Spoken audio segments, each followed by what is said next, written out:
हमारे लिए एक महत्वपूर्ण क्षण है कि राज्य स्थापना दिवस और खास करके रजत जयंती उत्सव के मौके पर यहाँ पर ये विकास मेला प्रदर्शनी यहाँ पर लगी है। और इसमें आज मुझे यहाँ पर मंदाकिनी शरदोत्सव अगस्त मुनि का जो मेला है समिति के द्वारा मुख्य अतिथि के रूप में आमंत्रित किया गया। क्षेत्र की बेहतरी के लिए जो कुछ हो पाए वो सब हम लोग तत्पर रहते हैं। मेरे साथ यहाँ पर हमारे पूर्व विधायक मनोज रावत जी, प्रदीप जी, गहरवाल जी, हम सब लोग इस प्रयास में हैं कि किस प्रकार से हम सरकार को सकारात्मक विचार प्रस्तुत करके इस क्षेत्र का बेहतरी कर सके। मैंने अभी मंच से भी यही कहा कि सरकारों को परमेश्वर की कृपा है कि जो लोग आज कुर्सियों पर पहुंचे हैं उन्हें ये मौका है कि वो सिर्फ समय की पूर्ति न कर, ऐसा नहीं कि 5 साल के लिए हमें सत्ता मिली है तो 5 साल का समय निकालना है, बल्कि इस रूप में सोचें कि हम ऐसे कार्य करें कि हमको हमेशा याद किया जाए अच्छाई के लिए। हम ये विचार प्रस्तुत कर सकते हैं, हमने ये विचार प्रस्तुत किया और निश्चित रूप में विचारों का असर, विचारों की ताकत दुनिया में अजेय है। जो विचार पैदा होते हैं उनका असर और उनकी ताकत कभी मरती नहीं है, इसलिए ये विचार भी निश्चित रूप में असर करेगा। प्रधानमंत्री, ये तो अच्छी बात है कि हमारी भाषा में उन्होंने 2 वाक्य कहे हैं, वो हमारी भाषा को और उससे बल मिलेगा।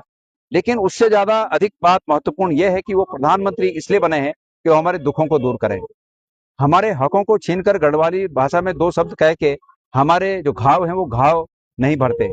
हम उम्मीद कर रहे थे कि वो ऐसे मौके पर, जबकि रजत जयंती का मौका है, यहाँ पर आकर गैरसैंण को राजधानी घोषित करने जैसा बड़ा काम करेंगे। अग्निवीर स्कीम जो उन्होंने एक घाव उत्तराखंड को युवाओं को दिया है वो घाव वापस भरने का काम करेंगे, रेगुलर भर्ती चालू करेंगे। 50,000 45,000 के करीब हमारे तमाम सरकारी डिपार्टमेंटों में जो अस्थायी नियुक्तियां हैं उनको स्थायी करने का ऐलान करेंगे, जिसके लिए हम केंद्र से बजट देंगे। ऐसे कुछ बड़े कामों की हम अपेक्षा कर रहे थे जो कि नहीं हुआ। बाकी हमारे पैसों से टोल की रोड बनाकर उन टोल रोडों का लोकार्पण करना, तो मैं समझता हूँ वो तो हमारे पैसे से बन रहा है, तो वो कोई बात नहीं है। मतलब बात तो जमी नहीं कि कोई व्यक्ति प्रधानमंत्री सिर्फ इसलिए नहीं बनता है कि वो किसी किसी क्षेत्र विशेष की भाषा बोलकर अपने अपने फर्जों की तीसरी समझ ले। अगर छत्तीसगढ़ में जाएंगे छत्तीसगढ़ी भाषा बोलेंगे, महाराष्ट्र में जाएंगे 2 शब्द मराठी के बोल देंगे। मैं 6 भाषाएं जानता हूँ, मैं 6 जगह जाकर 6 भाषाओं में कुछ बोल दूं तो इससे कोई उपकार नहीं होता, बल्कि मैं समझता हूँ कि वो जिस पद पर हैं उस पद के साथ न्याय तभी होगा जब क्षेत्र के लोगों की अपेक्षाओं पर वो खरा उतरेगा। राज्य जिस दिन बना और इस राज्य की सीमा में जो जो स्थान आए, वो चाहे पहाड़ हो और चाहे वो मैदान हो, उनको पहाड़ और मैदान की दृष्टि से नहीं देखा जाना चाहिए, उन्हें उत्तराखंड के अंग की दृष्टि में देखा जाना चाहिए। मैं समग्र रूप में ये कहना चाहता हूँ कि जो लोग पहाड़ और मैदान करके अपने हितों की साधना करना चाहते हैं, मैं उनको ये कहना चाहता हूँ कि कहीं ऐसा ना हो कि वो थोड़ी आग सेक कर जो सहज महसूस करने की उनकी आकांक्षा है, वो थोड़ी गर्मी देने के बजाय पूरा झुलसा न दे। इसलिए इस तरह की बातें कोई ना करे, कोई राजनीतिज्ञ ना करे, कोई पॉलिटिशियन इस तरह की बात ना करे। पहाड़ है वो भी हमारा है, मैदान है वो भी हमारा है। ये जरूर है कि मैदान में अभी एक विधायक विधानसभा में बोले तो कि पहाड़ की सबसे बड़ी त्रासदी है पलायन। और उन्होंने एक, मैं उनकी बात का समर्थन करता हूँ, उन्होंने कहा कि रोको ना पलायन को। किसने आपको रोक रखा है कि पलायन को रोकने से, किसी ने क्या रोक रखा है? पलायन को रोको ना। तो सरकारों को ये काम करने चाहिए कि वो पलायन पर रोक लगाएं। हमारी जो मूल आवश्यकता है, जिनका मैंने अभी जिक्र किया कि हम प्रधानमंत्री जी से ये उम्मीद करते थे कि प्रधानमंत्री जी हमारी उन मूल आवश्यकताओं को समझकर कुछ बड़ी घोषणा करेंगे, तो ऐसे काम को करने में किसने रोका है? इसलिए ये वो लोग ये बात करते हैं जो पहाड़ों में करने की इच्छा शक्ति रखते नहीं है, पहाड़ों की मनोकांक्षा समझने की उनकी सामर्थ्य नहीं है, और इस तरह के हल्की बातें करके अपनी राजनीतिक रोटियां सेकते हैं। ये बात बंद होनी चाहिए। मैं मीडिया के पत्रकार साथियों का भी इसमें सहयोग चाहूंगा कि ऐसी बातों को अनावश्यक न दिखाकर और इस प्रदेश के हित में पहाड़ और मैदान नहीं बल्कि उत्तराखंड के मुद्दों को हाईलाइट करें। मैं ऐसे आप लोगों से प्रार्थना करता हूँ। मैंने मंदिर समिति के अध्यक्ष पर आक्षेप नहीं किया, मैंने मंदिर समिति में उस समय उस सोने घोटाले पर आक्षेप किया। अब मंदिर समिति के अध्यक्ष क्यों तिलमिला रहे हैं, मेरे को ये बात समझ में नहीं आ रही। वो तिलमिलाहट दिखाकर खुद अपने को कटघरे में खड़ा कर रहे हैं। बहरहाल 1 महीने से ज्यादा समय हो गया कि उन्होंने कहा था कि वो मुझे नोटिस देंगे, अभी तक उनका नोटिस मुझे मिला नहीं है। अब तो वक्त ऐसा आ गया कि मैं ही जी उनको नोटिस दूं कि भाई आपके नोटिस क्यों नहीं मुझे मिले। मुझे याद दिलाने के लिए नोटिस देना पड़ेगा। बहरहाल उनके कार्यकाल में सोना घोटाला हुआ है, इससे नकारा नहीं जा सकता। मैं आज दोबारा कह रहा हूं मैं फिर कह रहा हूँ, उनके कार्यकाल में सोना घोटाला हुआ और इससे साफ बचने के लिए उन्हें तटस्थ जांच कराने की संस्कृति करनी चाहिए अभी भी, कि इसकी तटस्थ जांच हो, इसकी बड़े स्तर की जांच हो। ये ऐसा माफिया है, इस सोने घोटाले में ऐसा माफिया संलिप्त है जो कई प्रदेशों में संगठित तौर पर इस तरह के अपराध करके अरबों रुपए के टैक्स चोरी करता है। ये 330 किलो का घोटाला होना था।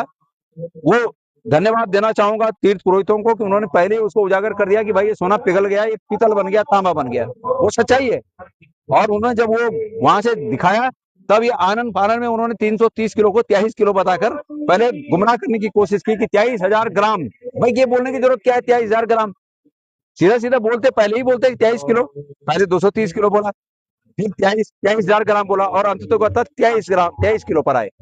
तो ये निश्चित रूप में चोरी है, कोई डाउट नहीं है। कभी मेरे पर केस करें, मानहानि करें, जो करना करें, मेरे को भी तो मौका मिलेगा ना बोलने का। सबसे बड़ी बात यह है कि कह रहे हैं कि जांच हो गई है, जांच में हम पाक साफ हो गए। आरोप लगाने वाला गणेश गौरजाला, इसको तो कहा ही नहीं, कहां से पाक साफ हो गए? मुझे बोलना उस जांच में अपना पक्ष रखने के लिए, जब मुझे नहीं बोलने गए उस जांच में पक्ष रखने के लिए, कहां से साफ हो गए आप? खाली मतलब की बात है। बहरहाल वो जो है, वो अगर चाहते हैं, मैं ये नहीं कह रहा हूँ कि वो इसमें दोषी होंगे, उनका ये दोष है कि उन्होंने इसके पारदर्शिता इस प्रकार में नहीं बरती।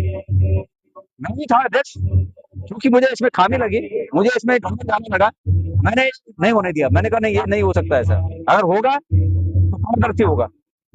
और उन्होंने वो पारदर्शिता नहीं अपनी, इसलिए उन पर आज प्रश्न लग रहे हैं और हम बातों को कहकर अपने को कटघरे में खड़ा कर रहे हैं। मैं समझता हूँ उस जांच को सिरे से खारिज करना चाहिए और इस प्रदेश में जब भी हमारी सरकार बनेगी, हम उस सोने घोटाले की निश्चित रूप में पारदर्शी और तटस्थ जांच करेंगे। इस वजह से नहीं, इस कारण नहीं कि किसी को कटघरे में खड़ा किया जाए, बल्कि इसलिए कि भारत भर में फैले, तमाम राज्यों में फैले इस माफिया को, जो टैक्स के इस तरह के फ्रॉड करके, चोरी करके अपने नेताओं से बचने की कोशिश करते हैं, उनको बेनकाब किया जा सके। धन्यवाद अध्यक्ष, नहीं मिला हूँ वर्तमान जो अध्यक्ष है उनको।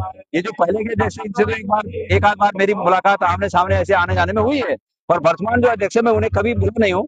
और आप क्या पूछ रहे थे उनके बारे में? मैंने वो उस बात पे कहा, तीर्थ पुरोहितों के बीच में नाराजगी थी कि जब एक बड़े व्यक्ति यहाँ आए तो अध्यक्ष जी ने उन्हें खुद होस्ट किया और लोगों से मिलने से, मतलब तीर्थ पुरोहितों से मिलने से रोका। ये उनका आरोप था। मैंने ये कहा कि भाई हम भी अतीत में अध्यक्ष रहे, पर हम वहां हर आने वाली चीज, चाहे वो बड़ा व्यक्ति है चाहे चढ़ा हुआ है, उसका अर्पण लोगों के लिए होता था कि जनता के हित में, आम लोगों के हित में इसका कैसे उपयोग हो सके।